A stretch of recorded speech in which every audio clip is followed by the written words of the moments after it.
పవిత్రమైన దేవాలయంగా భావించే విద్యాలయాన్ని ఏకంగా బారుగా మార్చేసింది ఓ మహిళా ప్రిన్సిపల్. గురుకుల మహిళా డిగ్రీ కళాశాలలో మద్యం బాటిళ్లు కలకలం రేపాయి. కళాశాల ప్రిన్సిపల్ గదిలో మద్యం బాటిళ్లు ప్రత్యక్షమయ్యాయి. సూర్యాపేట మండలం బాలింల గురుకుల కళాశాలలో ఈ ఘటన చోటు చేసుకుంది. మద్యం సేవించి తమను వేధిస్తున్నారని విద్యార్థినులు ఆరోపిస్తున్నారు. ప్రిన్సిపల్ని తొలగించి చర్యలు తీసుకోవాలని విద్యార్థినులు ఆందోళనకు దిగారు. సూర్యాపేట ఆర్టీఓ పోలీసులు కళాశాలకు చేరుకుని విచారించారు.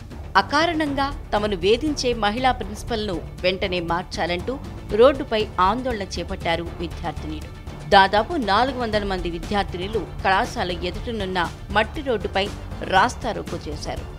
వసతి గృహంలో సరైన భోజనం పెట్టడం లేదని వాపోయారు. కనీస వసతులు కూడా కల్పించటం లేదని, అదేమని అడిగితే ప్రిన్సిపల్ తమను దుర్భాషలాడుతోందని ఆవేదన వ్యక్తం చేశారు. క్యాంపస్కి ఉండాల్సిన హెడ్ కరెక్ట్ ఉండకోకుండా మా మేడమే ఆల్కహాల్ తీసుకొచ్చి డ్రింక్ చేస్తున్నారు. మేము నార్మల్ జస్ట్ థమ్స్అప్ తెచ్చుకుంటేనే ఇదేమైనా నీ ఇల్లా అన్నట్టు బిహేవ్ చేస్తామని మాట్లాడతారు. మరి ఇదేమైనా అంటే మా మేడంకి ఏమైనా రాసి ఇచ్చారా సార్? ఆమె ఆల్కహాల్ చేయడానికి ఆమెకు సెల్ఫ్ కంట్రోల్ అనేది ఉండదు సార్. మేము అందరం మేజర్స్, అసలు మమ్మల్ని ఎట్లా కొడతారు? సొసైటీలో అసలు కొట్టే రూలే లేదు. అసలు 5th క్లాస్ నుంచే కొట్టారు. మేము డిగ్రీ స్టూడెంట్ సార్. ఆల్రెడీ మాకు ఆ స్టేజ్ అయిపోయింది. మేము అందరం మేజర్స్, మాకు ఓటు హక్కు ఉంది. ఆమె అట్లా ఎట్లా కొడతారు సార్? ఇంకోటి మళ్ళీ మా పేరెంట్స్ కూడా రెస్పెక్ట్ అనేది అసలు ఇయ్యదు. మా పేరెంట్స్ ఏం చేసారు సార్? ఎట్లా పడితే అట్లా మాట్లాడతారు సార్. అసలు మా మేడంకి అసలు సెల్ఫ్ కంట్రోల్ అనేది లేదు సార్. మా మీద ఎగబడుతుంది అంటే నైట్ టైం ఆల్కహాల్ చేసాము, మా మీద ఎగబడి మమ్మల్ని ఏమైనా చేస్తే మా పేరెంట్స్కే సార్ ఆ బాధ. మా పేరెంట్స్తో కూడా కరెక్ట్గా మాట్లాడారు సార్. అసలు మాకు కరెక్ట్గా కమ్యూనికేషన్ అనేది ఉండదు సార్.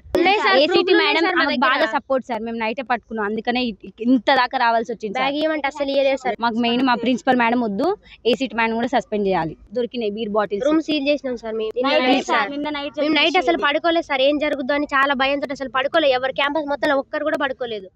విషయం తెలుసుకున్న ఉమ్మడి నల్గొండ జిల్లా రీజనల్ కోఆర్డినేటర్ అక్కడికి చేరుకుని విద్యార్థినీలతో చర్చించారు. ప్రిన్సిపల్ని తాత్కాలికంగా తొలగించి ఇన్ఛార్జి ప్రిన్సిపల్ని నియమిస్తున్నట్లు తెలిపారు.